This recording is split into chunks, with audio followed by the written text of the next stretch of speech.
Doctor Yunus প্রথমে এই ঘোষণা দিয়েছিল, এদেশকে অশান্ত করার জন্য যদি চেষ্টা চালান 7 সিস্টার থাকবে না।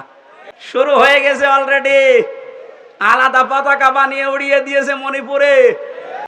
খেলা হবে না, খেলা আরম্ভ হয়ে গেছে। আপনারা যেমন আমাদের এতদিন বলেন আমরা বন্ধ, কারণ আপনাদের সেই পাকিস্তান আর এই বাংলাদেশ মাঝখানে ছিলাম, আমরা আলাদা করে দিয়েছি, এই জন্য আমরা আপনার বন্ধু। ওরা বহু চেষ্টা চালিয়েছিল ওই সময় পাকিস্তান থেকে আমাদের এই চেষ্টাকে ভাগ করার জন্য। ওরা যেমন সাহায্য করেছে 7 সিস্টারের মাধ্যমে ওদের দেশকে ভাগ করার জন্য, আমরাও সাহায্য করব। চালান আমরা শোধ দিয়ে দেব, আপনি যা করিয়েছেন আমরা ওইটাই করব।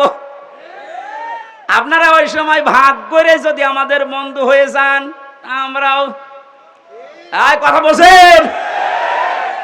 আল্লাহ পাক বলেন, হাল আদুল্লুকুম আলা তিজারাতিন তুনজিকুম মিন আযাবিন আলীম। ওহে যারা ঈমানের দাবি করো, আমি কি আমার একটা ব্যবসার কথা বলে দেব, যেটা করলে তোমাদেরকে জাহান্নামের আগুনে যাওয়া লাগবে না, যন্ত্রণাদায়ক আযাব থেকে আল্লাহ তোমাদের বাঁচিয়ে দেবে। এই ব্যবসার কথা বলতে গিয়ে আল্লাহ যে সমস্ত জিনিসের নাম দিয়েছেন তার 3 নাম্বার এইটা। এই পৃথিবীতে আল্লাহর দ্বীন কায়েমের জন্য যারা জান আর মাল দিয়ে চেষ্টা চালায়, আল্লাহ পাক বলেন যালিকুম খায়রুল লাকুম, এইটাই ভালো কাজ। আমি আজকে 500টা ভালো কাজের ব্যাখ্যা করার জন্য বাঘারপাড়ার খাসুরাতে বসেছিলাম, কিন্তু ওদের সময় কভার করেনি। একটা মাত্র ভালো কাজের ব্যাখ্যা ওখানে দিয়েছে। আল্লাহ যে আহসান ও আমালার কথা জানিয়েছেন, যে আমি ভালো কাজ তোমাদের কাছ থেকে দেখতে চাই। পৃথিবীতে আল্লাহর দৃষ্টিতে যত ভালো কাজ আছে তার 1 নাম্বার কাজ হচ্ছে আনাকিমুদ্দিন, দিন কায়েম করা। কোরআন এরকম 500টা আছে। এটা আমাকে জেলখানার ভেতরে বাংলাদেশের জীবন্ত শহীদ এটিএম আজহারুল ইসলাম, ওনার কাছে অনেকগুলো বই দেখেছিলাম, ফাঁসির কন্ডেম ছেলে, মাঝে মাঝে আমার কাছে পাঠিয়ে বলতো যে হামজাকে দেবে, এগুলো যেন পড়াশোনা করে বাইরে মানুষদেরকে ডেলিভারি দিতে পারে। আল্লাহর ওই বান্দাকে আল্লাহ যেন দ্রুত আমাদের ভেতরে ফিরিয়ে দেন, বলেন আমিন। তা জীবন্ত শহীদ লোকটা। যে সমস্ত মিথ্যা অপবাদগুলো দিয়ে ইসলামী আন্দোলনের একামতে দিনের দায়িত্বশীল মানুষগুলোকে দুনিয়া থেকে বিদায় করে দিয়েছে, পৃথিবী এখন প্রমাণ পাচ্ছে, দেখতে পাচ্ছে এগুলো পুরাটাই প্রতিহিংসার ফসল। এটাও তো বানালাম নাকি? শহীদ মীর কাশেম আলী, শহীদ আব্দুল কাদের মোল্লা রহমতুল্লাহ আলাইহে, গত কয়েকদিন আমি গিয়েছিলাম ফরিদপুরের মোল্লা সাহেবের কবরে। আমি ছোট থেকে বড় পর্যন্ত যতগুলো মানুষের সাথে ও গ্রামে মিশেছি, প্রত্যেকটা মানুষ বলছে না, যাকে ফাঁসি দেওয়া হয়েছে এটা ওই কসাই কাদের না, ইনি আব্দুল কাদের মোল্লা। গোলাম মাওলা রনি সাহেব ওনার সাথে জেলে ছিলেন। রনি সাহেব এসে পৃথিবীর মানুষকে জানিয়েছে, মোল্লা ভাই আমাকে জানিয়েছে, রনি বাইরে যদি যেতে পারো, আমি তো আর যেতে পারলাম না, পৃথিবীর মানুষকে জানিয়ে দিও আমি কিন্তু কসাই কাদের না, আমি আব্দুল কাদের মোল্লা। যে অভিযোগে আমাকে অভিযুক্ত করে দুনিয়া থেকে ওরা বিদায় দিচ্ছে, আল্লাহর কসম আমি এই দোষে দোষী না। উনি কেন বলবে, আমি নিজেও তো বলছি। আমাদের 3টা বছর জেলে রেখেছিল, কয়েকদিন আগে আমার এই মামলা পুরা ওরা ঢিসমিস করে দিয়েছে, একেবারে বেকসুর খালাস দিয়েছে। তাহলে আদালত থেকে প্রমাণ পেয়েছে যে আমি নির্দোষ, আমার কোনো দোষ নেই। কথা বলে না কেন? এই যে মোবাইলটাও 3 বছর পরে ফেরত দিল, তন্ন তন্ন করে খুঁজেছে। এটা গ্রামের বাড়ি থেকে শুরু করে একেবারে যেখানে থাকি, আমি আকিস গ্রুপে ছিলাম, প্রত্যেকটা জায়গা চুল চেরা বিশ্লেষণ করে এই 3টা বছরের পর মাত্র 5-6 দিন আগে আমাকে আদালত বলেছে আপনি মুক্ত, কোনো দোষ আপনার পেলাম না। আমি আদালতে মনে হয় বলতে গেলাম যে আমার আদালত, এই 3টা বছর তো আপনার কাছে আমার মামলা ছিল, এতদিন পর্যন্ত তো বললেন না যে না এ মামলার কোনো মাল ম্যাটারেস নেই, কি দেখে বিচার করব। এখন বলছেন কেন? উনি এটাই বলতো যে হুজুর কিচ্ছু করার নেই, আমার হাত বাঁধা। কি বাধা? বলেন বলেন।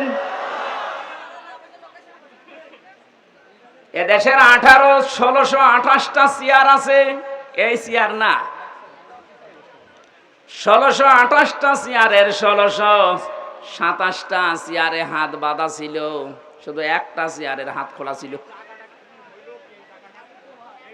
যারা এই কাজ করেছেন আমরা এখন আহ্বান জানাবো, বাংলাদেশ যেহেতু দ্বিতীয়বার স্বাধীন হয়েছে, 1700-র উপরে জীবন দিয়েছে ছাত্র আর ছাত্রীরা, সুতরাং এই স্বাধীন দেশে আমরা আর কারো হাত বাঁধা দেখতে চাই না।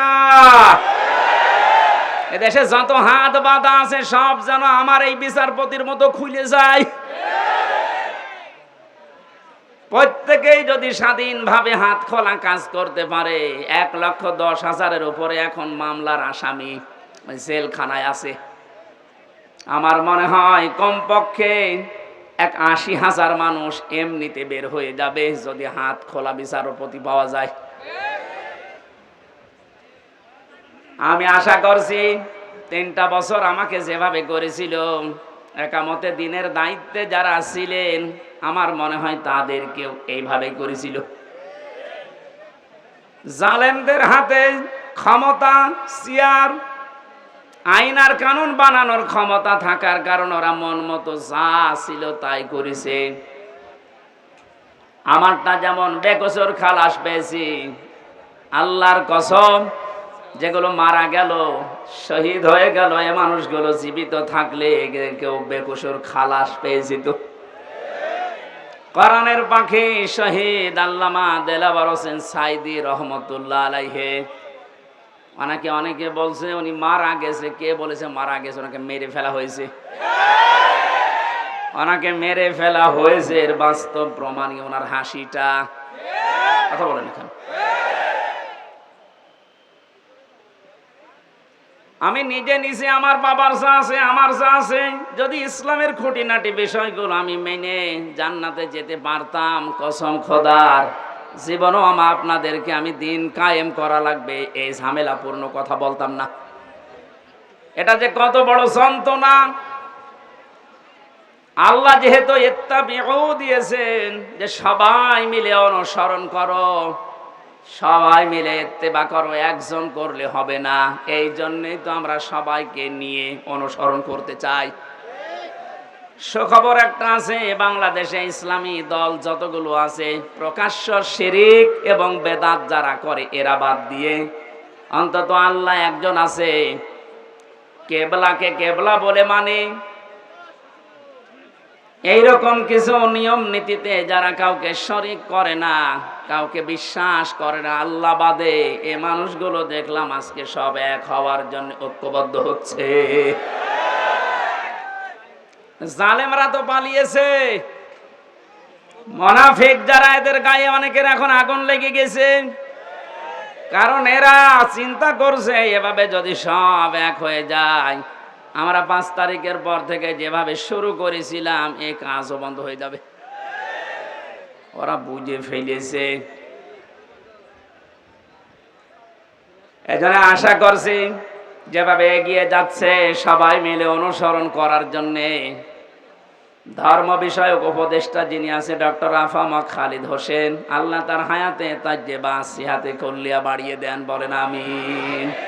লোকটার চেষ্টা এবং ইখলাস যা দেখতে পাচ্ছি, আশা করছি ইসলামের সূর্য সামনে আমরা এদেশে দেখতে পাবো ইনশাআল্লাহ। এই জন্য যারা আছি আমরা ছোটখাটো বিষয় নিয়ে মত পার্থক্য বাদ দেওয়া লাগবে।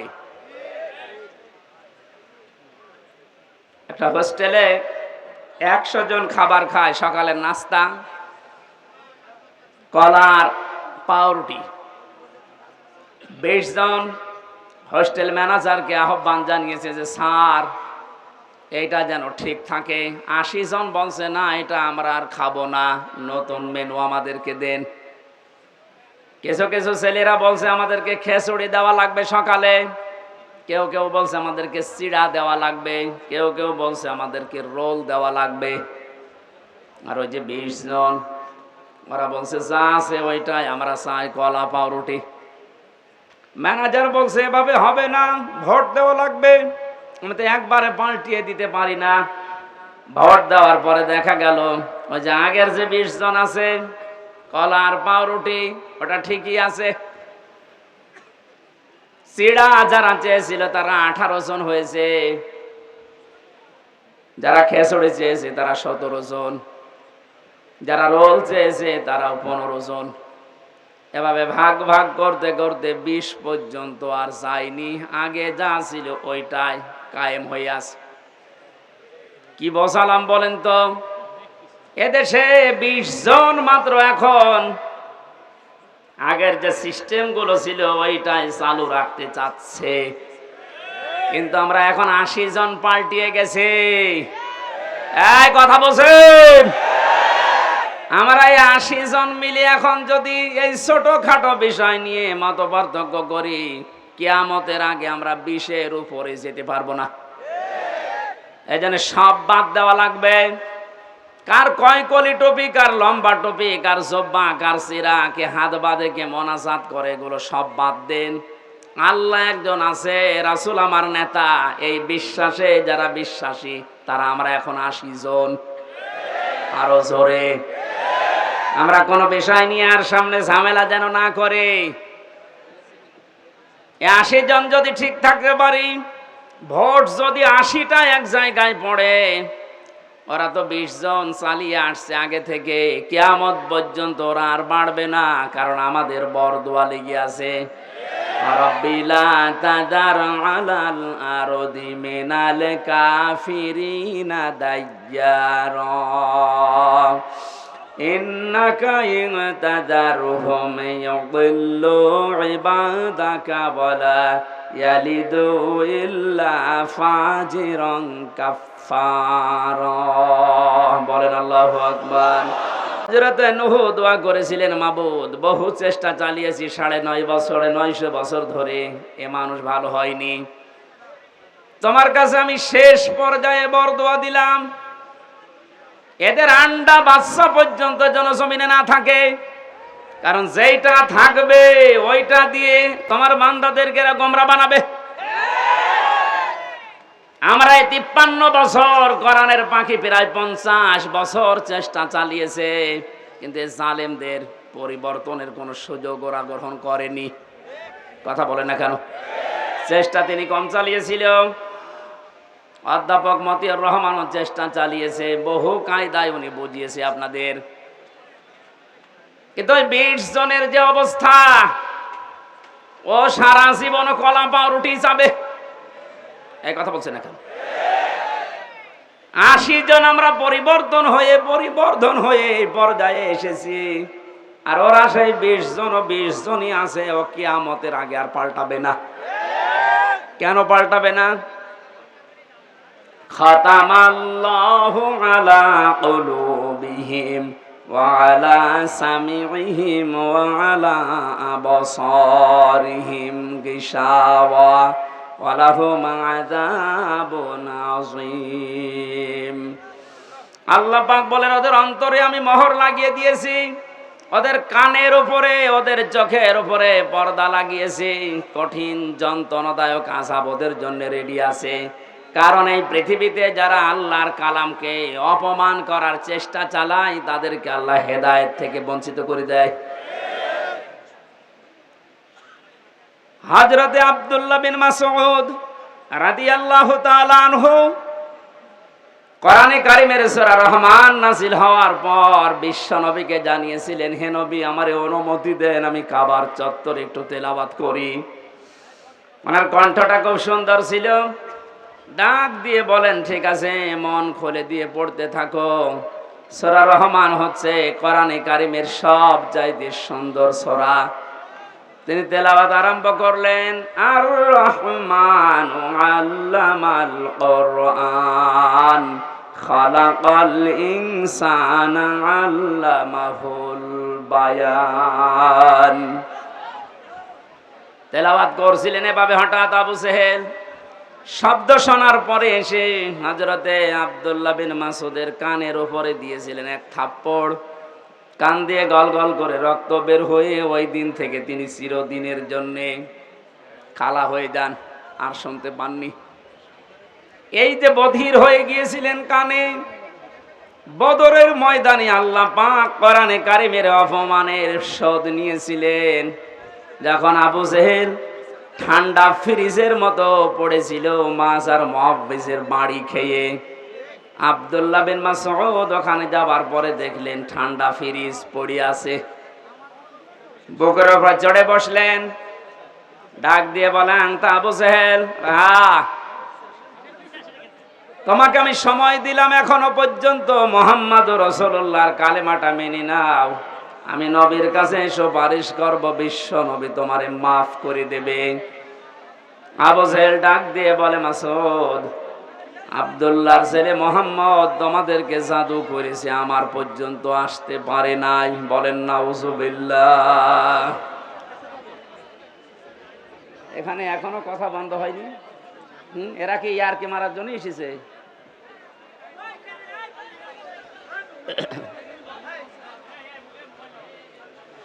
আমার ভাইরা, হযরত আব্দুল্লাহ বিন মাসউদ দৌড় দিলেন নবীজির রওজার কাছে। তাবুর ভেতরে দেখেন বিশ্ব নবী মুহাম্মদুর রাসূলুল্লাহ হাত তুলে মোনাজাতে লিপ্ত আছে। তিনি দেখলেন মোনাজাত যখন চলছে, আমি আরেকবার যাই। ওই যে যারা পড়ে আছে এখনো মরে নাই, ওদের ভেতরে গিয়ে দেখলেন আবু জেহেল এখনো খাচ্ছে। ডাক দিয়ে বলে, তোরে সময় দিয়েছিলাম, আরেকবার দিলাম, বল। ও আবার একই কথা জানিয়েছে। তিনি আরেকবার ঘোড়া দিয়ে এসে বললেন, বল। এবার আরেকটু বাড়িয়ে বলেছে, আব্দুল্লাহর পোলা মুহাম্মদ তোমাদেরকে জাদু করেছে, আমার পর্যন্ত আসতে পারে নাই। ওরা আমি এখনো যদি পাই এখনো টুকরা টুকরা করব। হযরত ইবনে মাসউদ বললেন, না, এতক্ষণ তোরে সময় দিয়েছিলাম, আমি আর সময় দিলাম না। তুই যখন মুহাম্মদুর রাসূলুল্লাহর উপরে এই দাবি তুললি, তোরে আমি শেষ করে দেব। তরবারি বের করে গলার ভেতরে লাগিয়েছেন। আবু জেহেল ডাক দিয়ে বলে, মাসউদ, কি করবি এখন? আলাদা করব। ওই সময় বলেছিল আলাদা করবি, কর, আমার গলাটা একটু বড় করে কাট, দেশের মানুষ যেন দেখে বোঝে যেটা নেতার মাথা। মরে যাচ্ছে, তাও তেজ কমছে না। আমার মনে হয় এই দেশে 5 তারিখের পরে অনেক আবু জেহেলকে আমরা এখনো পর্যন্ত দেখতে পেয়েছি, পাচ্ছে, মরে যাচ্ছে, তেজ কমছে না। খাতামাল্লাহু আলা কুলুবিহিম, আল্লাহ কলবের উপরে মেরে দিয়েছেন একেবারে মোহর। এর ভালো হওয়ার কোনো পরিবেশ নেই। ইবনে মাসউদ চিন্তা করলেন, এর মাথাটা যদি নবীজির তাবু পর্যন্ত নিয়ে যেতে পারি, নবী আমার জন্য দোয়া করবেন। তিনি মাথা ধরে টানলেন, 2 হাত দিয়ে দেখে নড়ে না। চিন্তা করলেন, মাথা এত ভারী হয়ে গেল কি করে? কাছে যে রশি ছিল, তরবারি দিয়ে কানের ছিদ্রি একটা, ওর ভেতরে বান্ধন দিয়ে তিনি টানতে আরম্ভ করলেন। দেখে না, নড়ে না। কি মাথায় এত ভারী হয়ে গেল কি করে? 2 কান ছিদ্রি করলেন। 2 কানের ভেতরে রশির অগ্রভাগ 2টাই ঢুকিয়ে যখন সুন্দর করে বাঁধন দিয়ে অপর ভাগ ধরে টান দেওয়া আরম্ভ করলেন, এবার মাথা নড়া আরম্ভ হয়েছে। চিন্তা করেন, এতক্ষণ পর্যন্ত মাথা টান দিয়েছি, নড়ে না, এখন নড়ছে কোন কারণে? আল্লাহ রাব্বুল আলামিন বোঝাতে চেয়েছে, মাসউদ, আমার কোরআন কাবার সামনে তেলাওয়াত করার কারণে এই লোকটা তোর কানের ওপরে থাপ্পড় দিয়ে একটা কান নষ্ট করে দিয়েছিল। আমি আল্লাহ আজকে তোর হাতে ওর 2টা কান নষ্ট করে দিয়ে প্রতিশোধ নিলাম। পরকালে কি করব এটা আমি আল্লাহ জানি। আমি যেটা বোঝাতে চাচ্ছিলাম, এই পৃথিবীর ময়দানে কোরআনে কারিমের গায়ে যারা হাত দেয়, অপমান করার চেষ্টা করে কোরআন কেন্দ্রিক কোন বিষয়ের সাথে, আল্লাহ পাক কিন্তু দুনিয়াতে তাদের শাস্তি দিয়ে দেখিয়েছেন। কুমিল্লায় মন্দিরে যারা দেবতার পায়ের কাছে কোরআনে কারিম রেখেছিলেন, আজ কিন্তু ধরা পড়ে যাচ্ছে। দশ চাপিয়েছে ইসলামী আন্দোলন যারা করে একামতের দিন, যে এরা করেছে দুনিয়া উল্টিয়ে যাবে। কখনো একামতে দিনের কোন নেতা কর্মী দেবতার পায়ে কোরআন রাখবে আমি বিশ্বাস করি না। ওরা হেফাজত ইসলামের উপরে চাপাতে চেয়েছিল যে কোরআন এরা মে মাসের 5 তারিখে আগুন লাগিয়েছে। এটা এখন প্রমাণ হচ্ছে আগুন দিয়েছে কে? আপনাদেরকে হেদায়েত থেকে বঞ্চিত করে দিয়েছে আল্লাহ এমনিতেই না, প্রমাণ এইটাই। কারণ কোরআনের উপরে যারাই হাত দেয় তাদের কপাল আল্লাহ নষ্ট করে দেয়। আমার ভাইরা, আমরা সবাই মিলে অনুসরণ করব। কারণ হচ্ছে আমি একা একা অনুসরণ করার কথা আল্লাহ এখানে দেননি, বহু বচন দিয়েছেন। এজন্য সবাইকে নিয়ে অনুসরণ করতে চাচ্ছি। কিন্তু যাদের কপালে কোরআনের কারণে মোহর মারা আছে এই 20 জন, কলা পাউরুটি যারা চেয়েছে ও মরণ পর্যন্ত ওইটাই চাইবে। ওরা চাইতে থাক, আমরা তো এখনো 80 কয়জন? 80 বলেন, বলেন আরো জোরে বলেন আর একবার। 80 জন যদি এবার ভুল করেন, 20 কিন্তু আবার আসবে। ভুল করা যাবে? বলেন, একটু মিলিয়ে দেখেন তো কোথায় 80 আর কোথায় 20। এরপরও আমরা পারি না, কারণ আমরা কেউ 18, কেউ 17, কেউ 15, কেউ 14। আর ওরা যেহেতু আবাহমান কাল থেকে আসতেছে ওই 20। আমরা আর এই 17, 18, 19-এ থাকবো না, আমরা এখন 80 হয়ে যাব ইনশাআল্লাহ। সময় যেহেতু সামনে আসছে, আমরা 80 হব না 20 থাকবো ইনশাআল্লাহ। এটা করতে হলে সবাই মিলে আজ অনুসরণ করা লাগবে আল্লাহ যেটা দিয়েছে। তার নাম কি? বলেন, বলেন।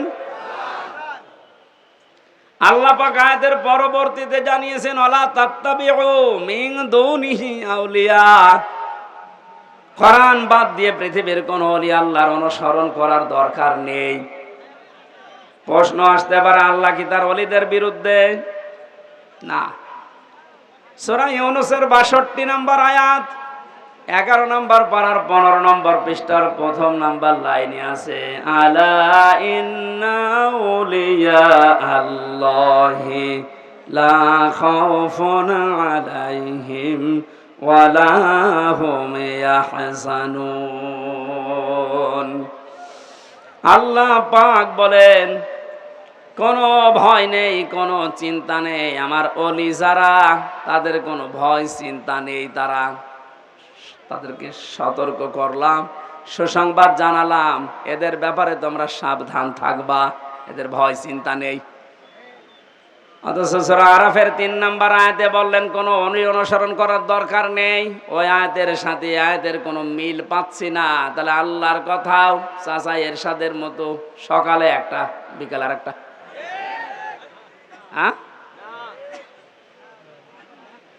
কোরআনে কারিমে আল্লাহ তো জানিয়েছেন, লা মুবাদদিলা লিকালিমাতি। আল্লাহর কালামের কোনো পরিবর্ধন নেই। অথচ ওখানে বললেন অলিদের কোনো চিন্তা নেই, আর এখানে বলছেন অলি অনুসরণ করার দরকার নেই। মুফাসসিরিন ইকরাম লিখেছেন আয়াতের ব্যাখ্যা করতে গিয়ে, আল্লাহ এই জন্যই অলি অনুসরণ নিষেধ করেছেন।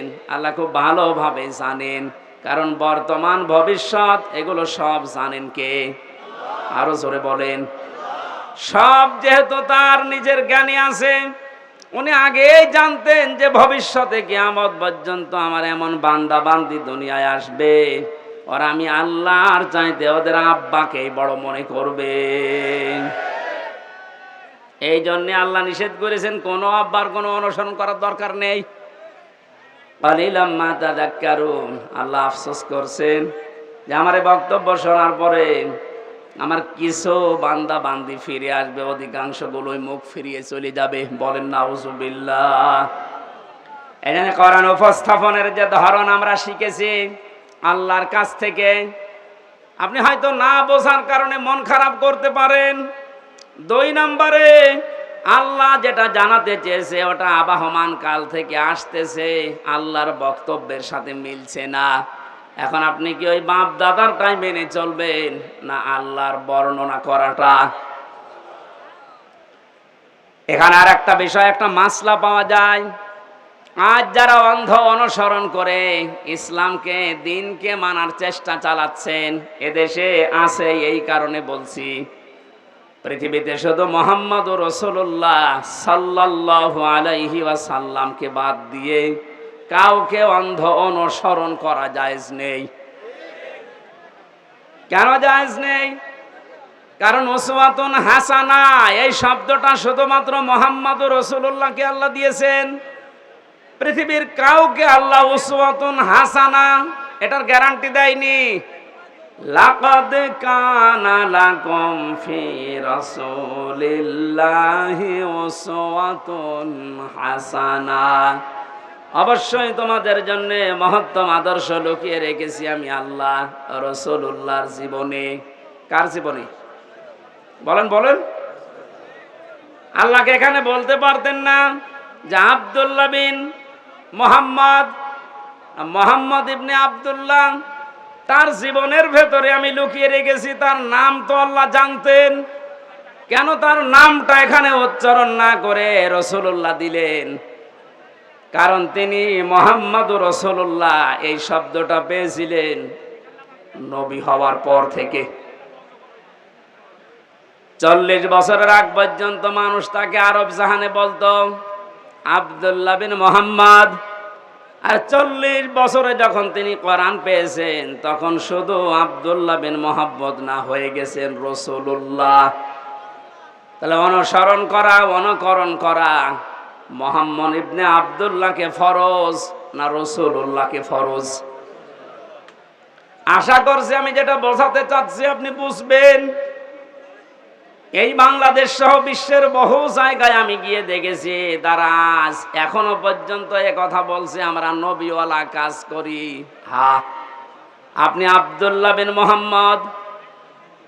মোহাম্মদ ইবনে আব্দুল্লাহ, ইনি যতদিন পর্যন্ত নবী হওয়ার আগ পর্যন্ত এ নামে মানুষ তাকে ডাক দিয়েছে, আপনার জীবনে এই কাজগুলো আছে।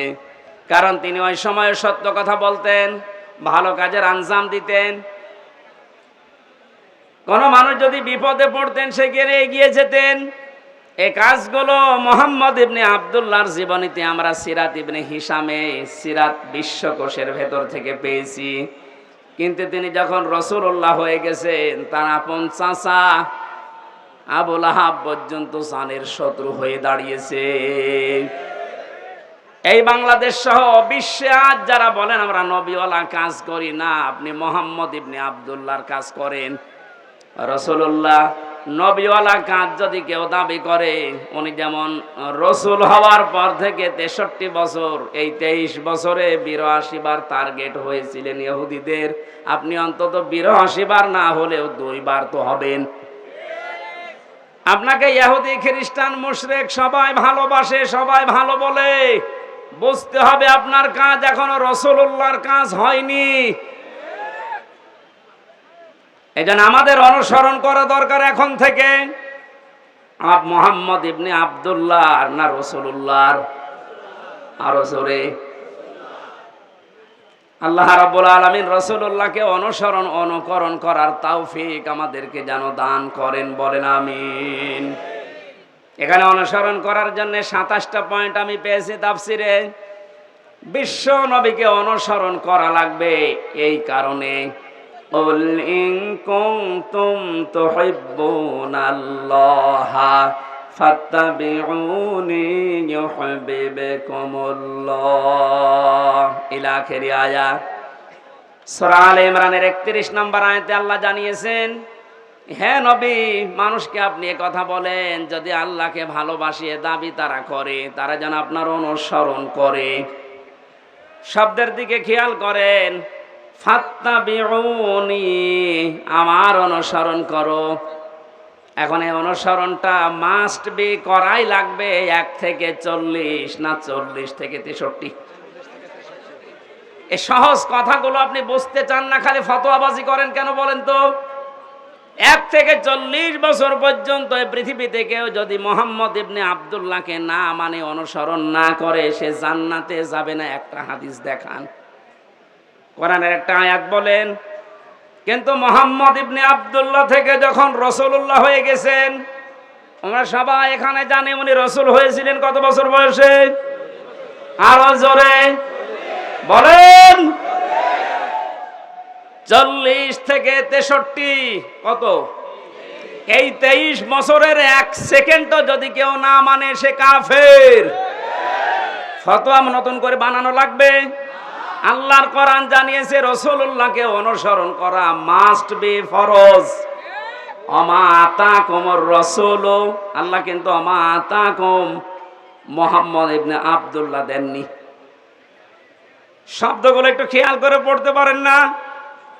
আমা আতাকুমুর রাসূল, তোমাদের কাছে রাসূল যা নিয়ে এসেছে ফাখুযুহু,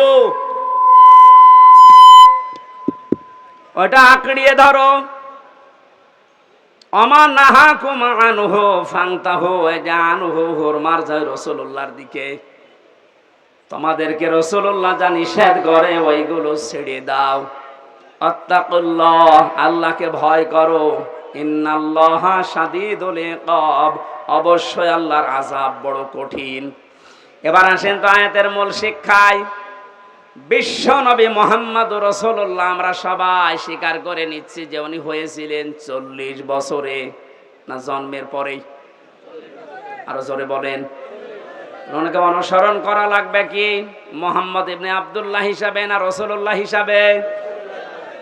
রাসূলুল্লাহ হিসাবে অনুসরণ করলে এখানে ফাত্তাবিউনি দিয়েছেন। আল্লাহকে ভালোবাসিয়ে দাবি যদি করে থাকো, এখানে ইহুদি, খ্রিস্টান, বৌদ্ধ 4500 ধর্মের লোকেরা আছে। প্রত্যেকেই তার দেবতা বলেন, ভগবান বলেন, গড বলেন, যাই বলেন, সবাই কিন্তু বোঝাতে চায় কাকে? বলেন বলেন। কিছু রূপক জিনিস হয়তো তারা বানায়, কিন্তু আসল কিন্তু আল্লাহ।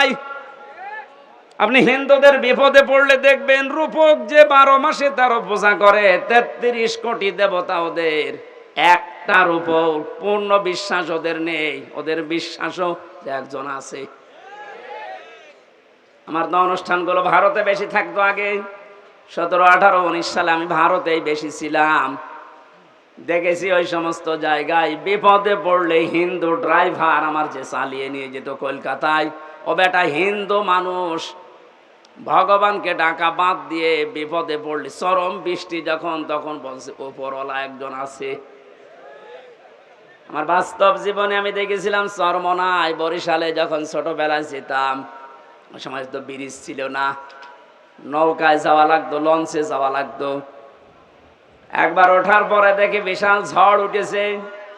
আমরা যারা মুসলমান পড়ছি লা ইলাহা ইল্লাল্লাহ, লা ইলাহা ইল্লা আনতা সুবহানাকা ইন্নী কুনতু মিনাজ জালিমিন। সামনে দেখলাম দাদা আর দাদি বসে আছে হিন্দু, ওরা পড়ছে লা ইলাহা ইল্লাল্লাহ। বললাম দাদা চেহারা দেখে মনে হচ্ছে অন্য ধর্মের, মুসলমান হয়েছেন কবে? বলছে না মুসলমান হয়নি, কালিমা পড়লেন। যে ঝড় উঠেছে ও কালী দুর্গার কাজ না, আল্লাহ লাগবে। ওরাও জানে যে একজন আছে, কথা বলেন ঠিক কিনা?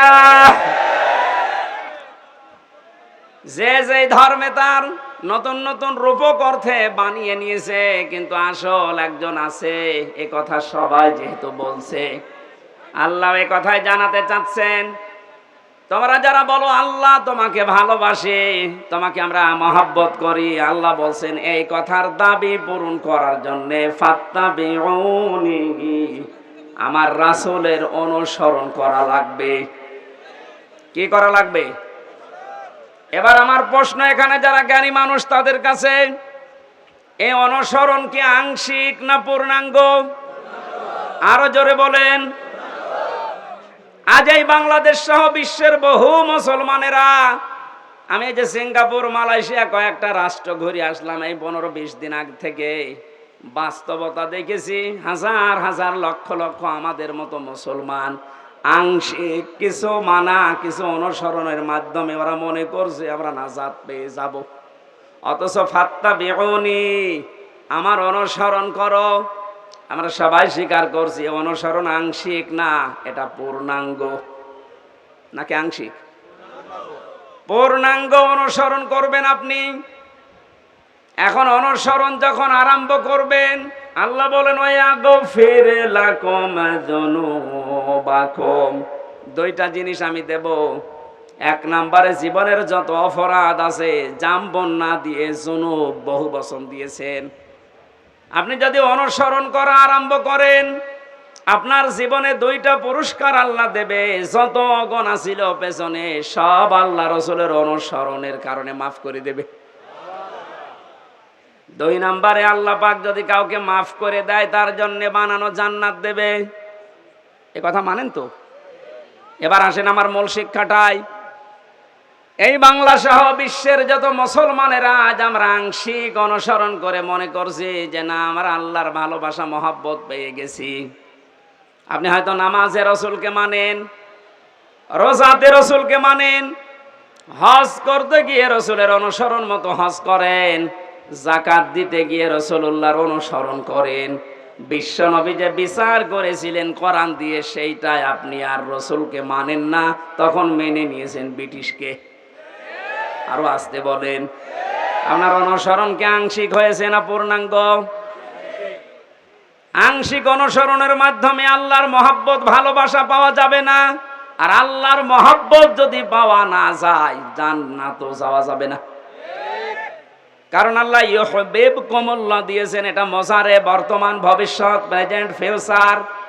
কোন মানুষ যখন পূর্ণাঙ্গ অনুসরণের জন্য সিদ্ধান্ত নিয়ে লেগে পড়বে, আল্লাহ পাক বলেন আমিও তাকে ভালোবাসা শুরু করব। এখানে কত জ্ঞানী মানুষ আছেন, আপনার বিবেকের কাছে আপনার আমার প্রশ্ন, আপনার শরীর থেকে শুরু করেন, এ 3.5 হাত বডি, আপনার পরিবার, আপনার সমাজ, আপনার রাষ্ট্র, আপনার আন্তর্জাতিক নীতি তাকান, সব জায়গায় অনুসরণ যদি পূর্ণাঙ্গ আপনি না করেন, আল্লাহর কোরআন বলছে আপনাকে আল্লাহ এখনো ভালোবাসা আরম্ভ করে নাই। তাহলে এই আয়াত অনুযায়ী বাংলাদেশে হাজার হাজার পীর আল্লাহর ভালোবাসা এখনো পায়নি। বেশি বলে ফেললাম? আশা করছি আমি যেটা বোঝাতে চেয়েছি এখন থেকে আর অপূর্ণাঙ্গ না, আমরা পূর্ণাঙ্গ অনুসরণ করতে চাই রাসূলুল্লাহকে। আর আজকের আমার তেলাওয়াত কি তো আয়াত ওইটাই, সূরা ইউনূস 25 নম্বর আয়াত, কোরআনে কারীমের 10 নম্বর সূরা। এটা 11টা রুকু আছে, 109টা আয়াত আছে। মক্কায় নাজিল হয়েছে। একটা আয়াত আর একটা আয়াতের আংশিক পড়েছি। আল্লাহ রাব্বুল আলামিনও জানিয়েছেন। এবার আমি তাফসীর আকারে শুরু করছি, জবান খুলে পড়েন। আউযু বিল্লাহি মিনাশ শাইতানির রাজিম, বিসমিল্লাহির রহমানির রহিম।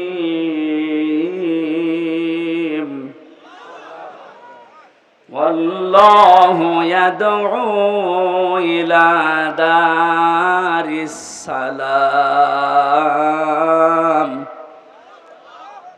আল্লাহ পাক বলেন আমি আল্লাহ তোমাদেরকে আহ্বান জানাচ্ছি, ডাকতেছি শান্তির ঘরের দিকে। আজ বাংলাদেশ বৈষম্য বিরোধী ছাত্র আন্দোলনের মাধ্যমে যে 9টা দফা দিয়েছিল, আপনি দফাগুলো একটা একটা করে একটু পড়ে দেখেন। আমি তো মিলিয়ে দেখেছি এই আয়াতের বাস্তব প্রতিফলন ওই 9টা।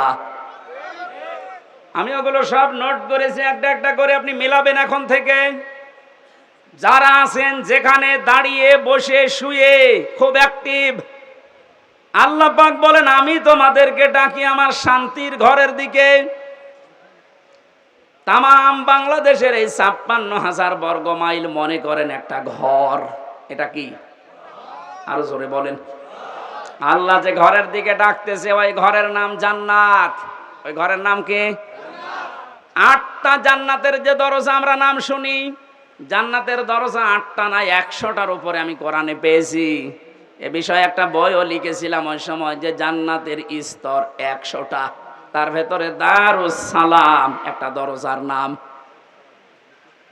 দারুস সালাম মানে শান্তির বাড়ি বা ঘর।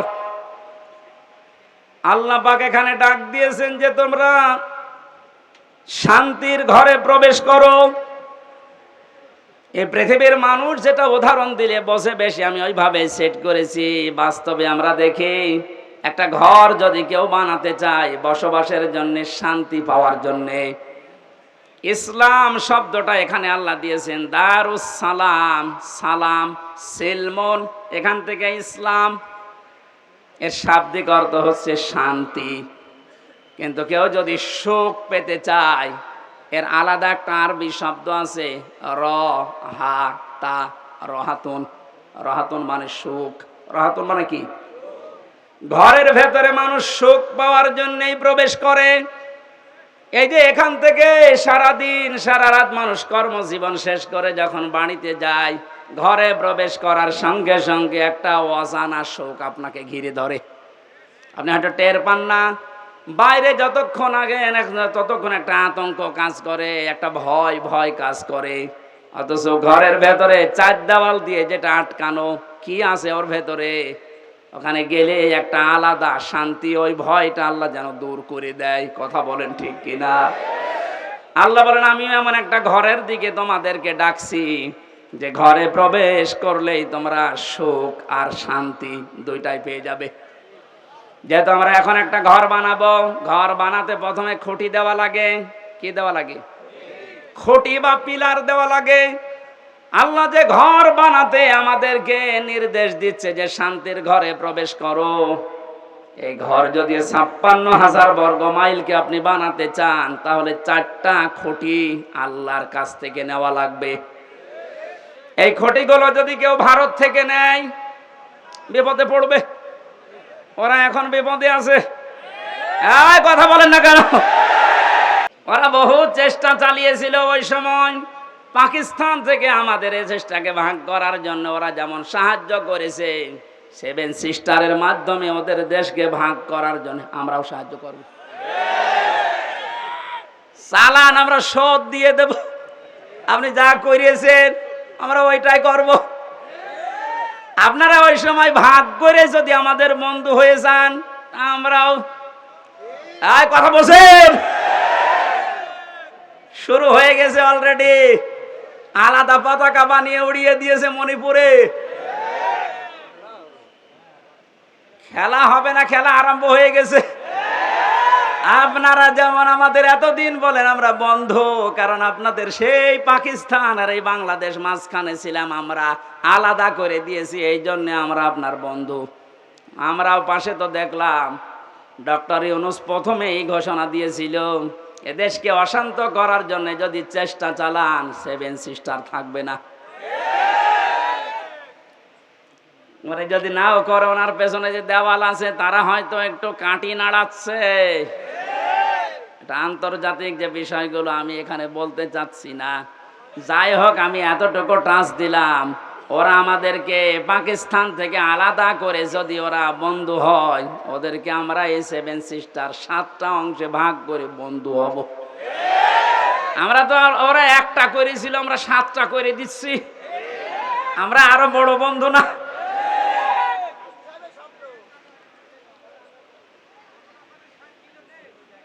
যশোরবাসী এবার খেয়াল করেন, না আমরা শুধু ভারত থেকে না, চীন থেকে না, রাশিয়া থেকে না, আমেরিকা না, কারো কাছ থেকে খুঁটি নিতে চাই না।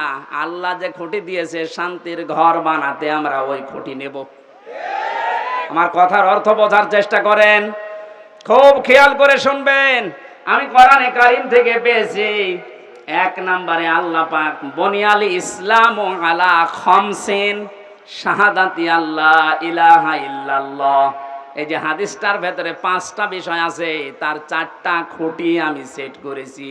নামাজ, রোজা, হজ আর যাকাত, এই 4টা খুঁটি মজবুত ভাবে গেড়ে দেওয়া লাগবে। খুঁটি থাকলে হয় না। ঘরকে শান্তির ঘর বানাতে হলে বেড়া দেওয়া লাগে। কথা বলেন না কেন? কোরআনে কারীম থেকে আমি বেড়া বের করেছি 4টা। 1 নম্বরে বেড়া, এক নম্বরে বেড়ার নাম হচ্ছে রাজনীতির বেড়া। এটা যেত চলছে এখন দেশে, এটা পরিষ্কার করা লাগবে। 4টা বেড়া দিতে হয়, চারদিকে দেওয়াল দেওয়া লাগে। এক নাম্বার দেওয়াল তুলতে হবে রাজনীতির দেওয়াল। এটা অলরেডি আরম্ভ হয়ে গেছে। এখন যেহেতু আমরা শান্তির ঘর চাই, আর পৃথিবীতে শান্তির ঘরের দেওয়াল দিতে হলে রাজনীতি, এটা লেনিনের কার্ল মার্কসের না, রাজনীতি নেওয়া লাগবে রাসূলুল্লাহর। এবার রাসূলুল্লাহর রাজনীতি কি? এবার তাকান, সূরা নিসা 5 নাম্বার পারা 6 নাম্বার পৃষ্ঠা 9 নাম্বার লাইনের 59 নাম্বার আয়াতের প্রথম অংশে আছে।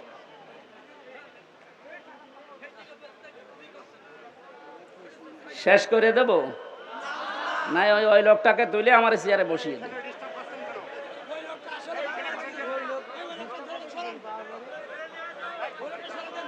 সুবহানাল্লাহ আলহামদুলিল্লাহ লা ইলাহা ইল্লাল্লাহ, সুবহানাল্লাহ আলহামদুলিল্লাহ লা ইলাহা ইল্লাল্লাহ। মাইকের আওয়াজ আর বাড়ান, গলা ব্যথা করছে।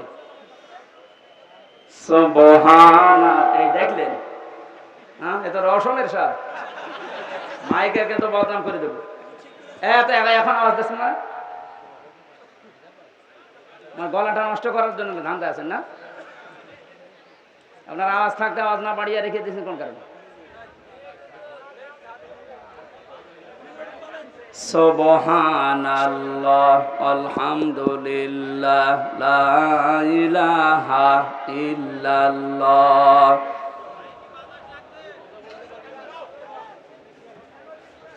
ফ্যানটা একটু 4 আঙ্গুল থাক।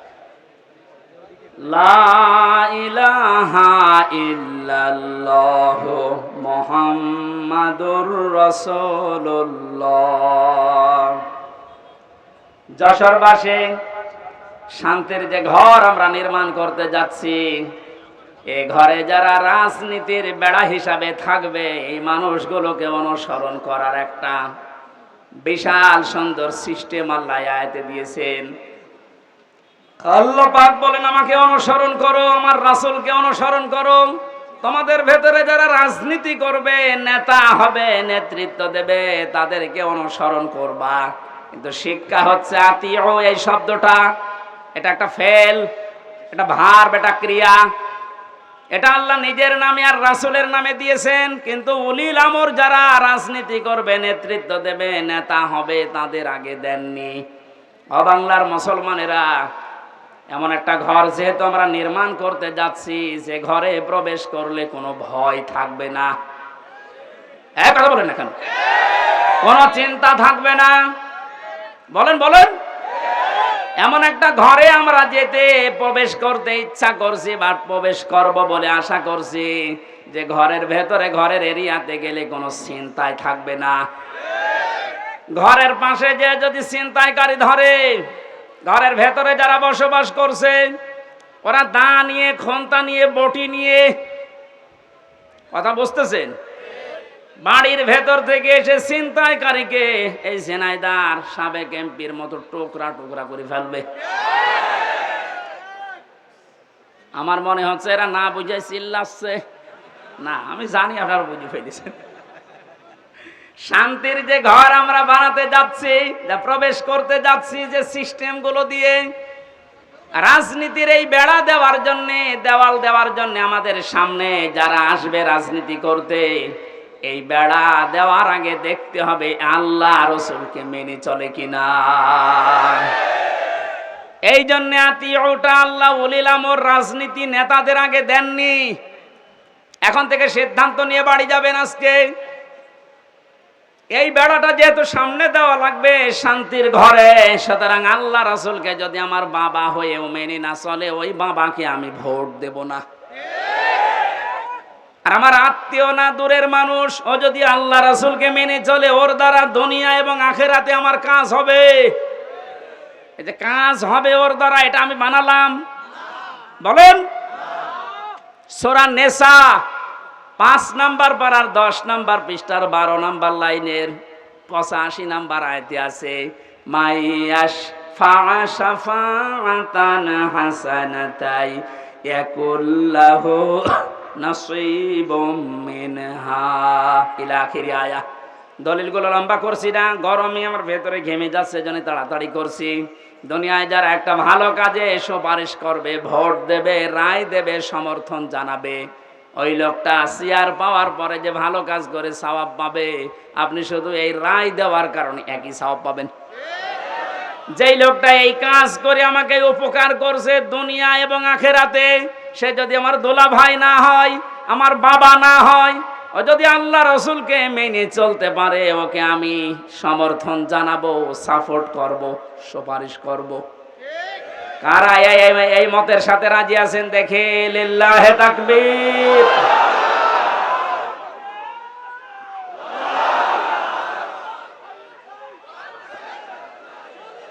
এই কথা বোঝার চেষ্টা করেন। আমি এখন যেটা বললাম এটা তো রাজনীতি হয়ে গেল না। না, এটা যদি রাজনীতি মনে হয় তাহলে সূরা নিসার 59 নম্বর আয়াত কেটে আপনি বাদ দিয়ে দেবেন। আমি ব্যাখ্যায় এইভাবেই পড়েছি, মারিফুল কোরআন নিয়ে আসেন, ওখানে ভয়ঙ্কর ট লেখা আছে। আমানাত বহু বচনের শব্দের ব্যাখ্যায় ভোট, রায়, সমর্থন, সুপারিশ এগুলো লেখা আছে। এখন আপনি তাফসীর মাহফিল লিখে দিয়েছেন, আমি শব্দের ব্যাখ্যায় যদি ওই শব্দগুলো না বলি, শুধু আমানত বলি, আপনি তো বুঝবেন না। আর আপনি যদি বোঝেনও না, বোঝার ভান করে থাকবেন। এখন আর ভান করার অভ্যাস আছে না, 5 তারিখের আগে ছিল। এখন আর ভান করার অভ্যাস নেই, যা পড়ি ওইটাই বলি ইনশাআল্লাহ। আগে তো এই যশোরে যাওয়ার জন্য সে কুষ্টিয়া ঘুরে আসতাম, এখন একেবারে সরাসরি চূড়ামন কাঠি দিয়ে উঠবো। রাজনীতির বেড়াটা ঠিক করবেন আশা করছি। 2 নম্বরে বেড়ার নাম পেয়েছি আমি সমাজনীতি, 3 নম্বরে পরিবার নীতি, 4 নম্বরে আন্তর্জাতিক যে নীতিটা আছে এইটা। এবার আমি 3টা বেড়ার কথা বললাম। পারিবারিক নীতির যে বেড়া, আমি ব্যাখ্যায় যাব। আর কয়েকটা জিনিস লাগে ঘর বানাতে। আমরা দেখি শুধু বেড়া দিলে ঘর হবে না, ছাউনি দেওয়া লাগবে, চাল দেওয়া লাগবে, ছাদ দেওয়া লাগবে। গ্রাম্য মানুষ যারা ঘর বানায়, 4 চালা ঘর, এদিকে একটা, এদিকে একটা, ওইদিকে একটা, এইদিকে একটা, চাল লাগে কয়টা? আমি কোরআনে কারিম থেকে 4টা চাল বানিয়েছি। 1 নম্বরে ইমানের চাল। যদি কেউ শুধু ছাদ দিতে চায়, পুরা ইমানটা দিয়ে ঢেকে দিলেই সম্ভব, আর অসুবিধা নেই। যদি 4টা চাল কেউ দিতে চায়, কোরআন জানিয়েছে সৎকর্মের চাল দেওয়া লাগবে, যুদ্ধনীতির চাল দেওয়া লাগবে, সমাজনীতির চাল দেওয়া লাগবে। এই চালগুলো যদি একটা একটা করে কোরআন যেভাবে দিতে জানিয়েছে ওইভাবে আমরা দিতে পারি। শুধু চাল দিলেই হবে না, ঘরে প্রবেশ করার জন্য একটা দরজা লাগবে। আল্লাহ পাক যে দরজার ঘোষণা দিয়েছেন কোরআনে, লা ইলাহা ইল্লাল্লাহু মুহাম্মাদুর রাসূলুল্লাহ। আল্লাহর এই শান্তির ঘরে যদি কেউ প্রবেশ করতে চান, তাহলে এই কালেমা পড়ে এই দরজা দিয়ে প্রবেশ করা লাগবে। গত পরশুদিন আমার চুয়াডাঙ্গায় ছিল, স্বামী স্ত্রী 2 জন এই দরজা দিয়ে অলরেডি প্রবেশ করেছে। এর কয়েকদিন আগে ছিল গাইবান্ধা, সরঞ্জিত নাকি নাম যেন, এই লোকটা এই দরজা দিয়ে আল্লাহর এই শান্তির ঘরে অলরেডি প্রবেশ করেছে। প্রতিদিন প্রতিনিয়ত আজকেও দেখলাম 26 জন আল্লাহর এই কালেমা পড়ে এই দরজা দিয়ে অলরেডি শান্তির ঘরে ঢুকে পড়েছে। আমরা তো আগে থেকেই ঢুকে বসে আছি। তাহলে আল্লাহ যে ঘর বানাতে বললেন, এই ঘরের দরজার নাম কালেমা। নাম কি? জবান খুলে একবার পড়েন, লা ইলাহা।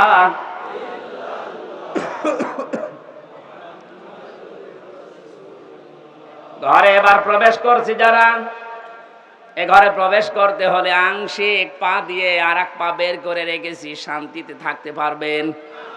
দরজা দেওয়া লাগবে না, বলেন। দরজা যদি কেউ দিতে চায়, কোরআনে কারীম জানাচ্ছে, ইয়া আইয়ুহাল্লাযীনা আমানু দুখুলু ফিস-সিলমি কাফা। সূরা বাকারা 208 নম্বর আয়াতের প্রথম অংশে আছে, ও হে ঈমানদারেরা, তোমরা যদি সত্যি শান্তি পেতে চাও, আমি যে ঘর দিলাম ইসলামের, এখানে আংশিক প্রবেশ করবা না, পুরাপুরি প্রবেশ করো। জোরে বলেন আল্লাহু আকবার। ঘরে প্রবেশ করে যদি দেখেন জ্বালানা নেই, থাকতে পারবেন? আরামে ঘুমাবেন, দরজা বন্ধ, জ্বালানা দিয়ে চুরি হয়ে যাবে।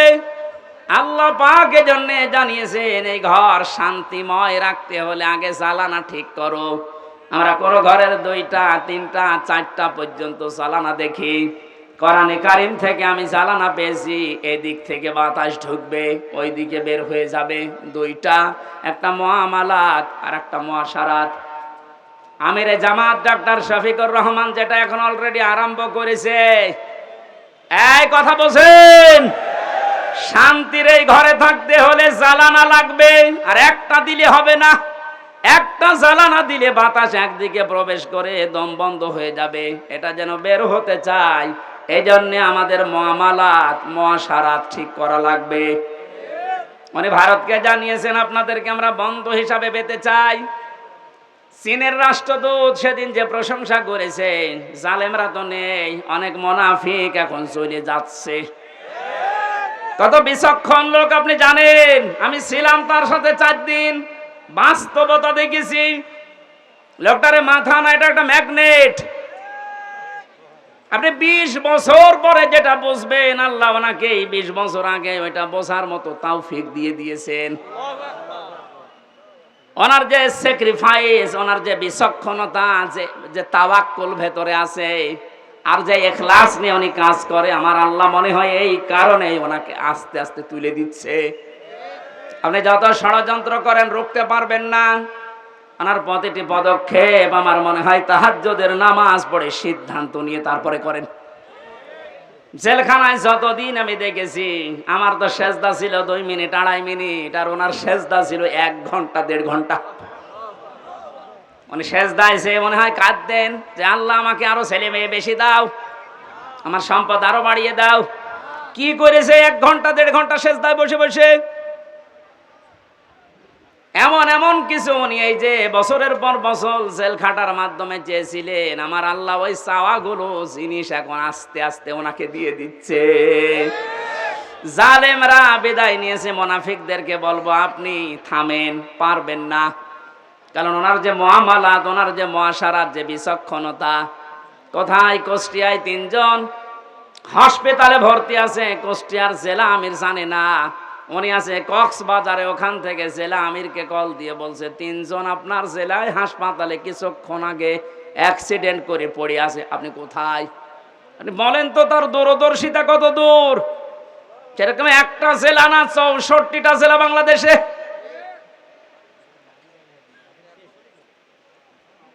শুধুমাত্র জ্বালানা দিলেই হবে না, আন্তর্জাতিক যে জ্বালানোগুলো আছে উনি ঠিক করার জন্য চেষ্টা চালাচ্ছে।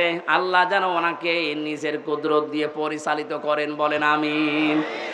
শুধু জ্বালানা থাকলেও ঘর ঠিক থাকে না, ভেন্টিলেটর লাগে। কথা বলছেন না কেন? ভেন্টিলেটর লাগবে না আলো বাতাস প্রবেশ করার জন্য, ডিশের তার লাগানো লাগবে না, বিদ্যুতের তার লাগানো লাগবে, ওয়াইফাই তার লাগাবেন, নাই তো আপনি আন্তর্জাতিক বিশ্ব নিয়ে খেলবেন কি করে, জানবেন কি করে। এই জন্য ভেন্টিলেটর লাগবে কমপক্ষে 2টা 4টা। আল্লাহ রাব্বুল আলামিন কোরআনে কারিমে এমন সুন্দর সুন্দর ভেন্টিলেটর দিয়েছেন। সূরা আলে ইমরানের 85 নম্বর আয়াতে আছে, সূরা আলে ইমরানের 83 নম্বর আয়াতে আছে, সূরা আলে ইমরানের 19 নম্বর আয়াতে আছে। সুবহানাল্লাহ বলতে পারেন নাই? আমার গলা ব্যথা করছে, এই জন্য দলিলগুলো শুধু নাম বলছি। এভাবে যদি ঘর আমরা একটার পরে একটা পয়েন্টে যে সাজালাম, এগুলো একটা করে এখন ব্যাখ্যা আরম্ভ করব। আমার যে প্রথম ঘরের খুঁটির পরে যে চাল আমরা দিয়েছিলাম, নামাজের ব্যাখ্যা, রোজার ব্যাখ্যা, হজের ব্যাখ্যা, যাকাতের ব্যাখ্যা, একটা করে খুঁটির ব্যাখ্যা দিলে এরকম 4 দিন লাগবে। আপনারা এগুলো সব কম বেশি জানেন, এই জন্য এই খুঁটিগুলো আমার বলার দরকার নেই। কয়েকটা চালের কথা, কয়েকটা বেড়ার কথা, দেওয়ালের কথা আমি বলছিলাম, তার ভেতরে একটা রাজনীতির বেড়া আমরা ঠিক করব তো ইনশাল্লাহ। বাস্তবে যে দেখবেন আল্লাহ রাসূলকে মানি না, ও আমার পীর হলেও ওরে মানি না, আমার বাবা হলেও মানি না, আমার ভাই হলেও মানি না। আল্লাহ রসুলকে মেনে চলে ও যদি এখানে বাড়ি না, আমার আত্মীয় না, কারণ এই বেড়া আমার দেওয়া লাগবে। এরপরের বেড়ার নাম পারিবারিক জীবনের বেড়া। এ বেড়ায় হাজারো মানুষের আমাদের ঠিক নেই। এখানে অনেক আলেম পর্যন্ত আছে, আমি বাস্তবে দেখেছি তাদেরও পরিবারে খাস পর্দা হয় না।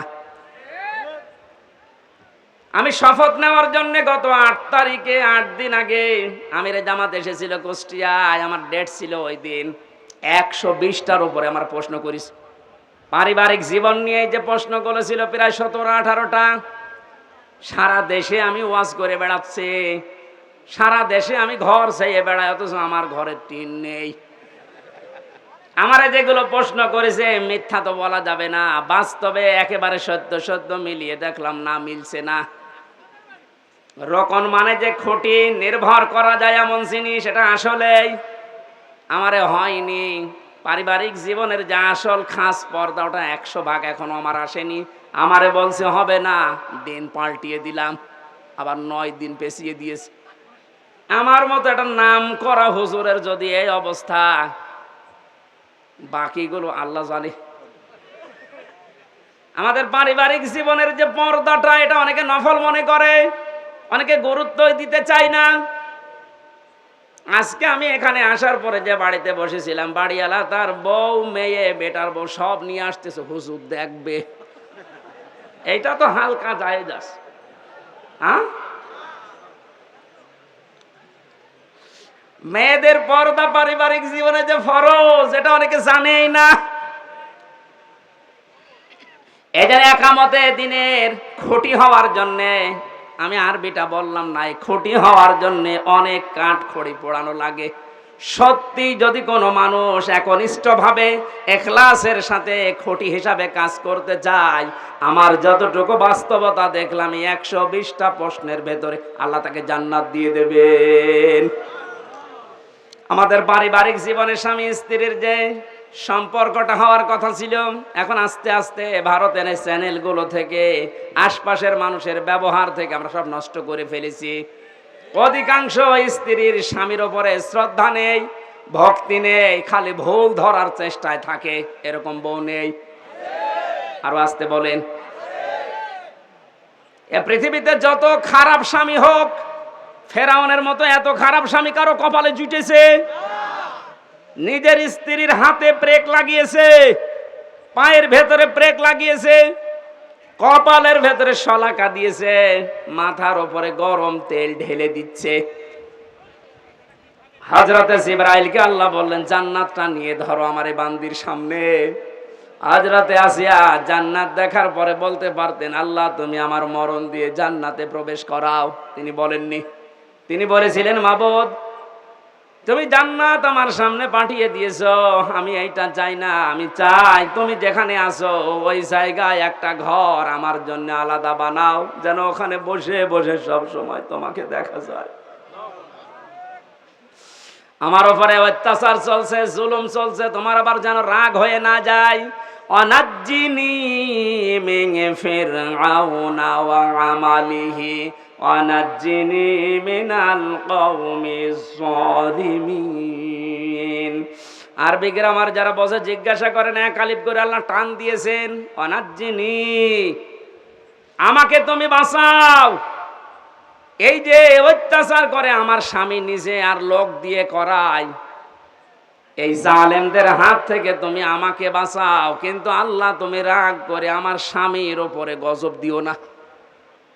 এত বড় কঠিন বিপদের ভেতরও স্বামীর জন্য বরদোয়া দেয়নি। আর আমার আপনার বউ, সারা জীবন আপনি মাটি করে দেবেন খাটতে খাটতে, মাথার ঘাম পায়ে ফেলে চুল উঠে যাচ্ছে আপনার। একদিন যদি একটা সাবান কম হয়, খোঁটা দিয়ে ফোঁটা বের করে ফেলবে।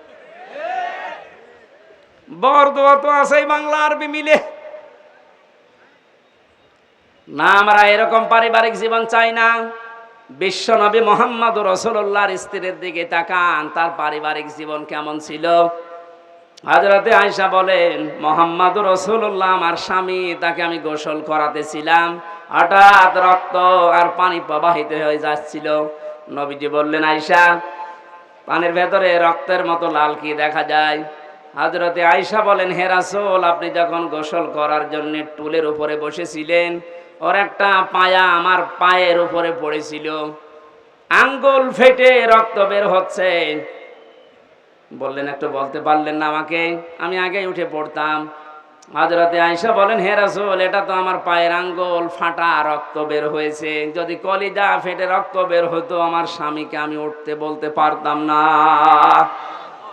এরকম ভক্তি শ্রদ্ধা করা বউ তো ঘরে ঘরে। কার বউ এরকম? একটু হাত তোলেন তো। এই মহিলারা আছে কনে গো?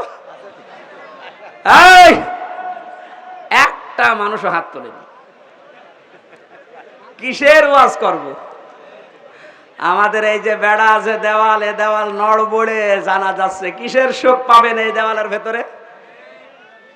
কি আশ্চর্য! যশোরের মা বোনেরা একটা স্বামীও হাত তোলে নাই।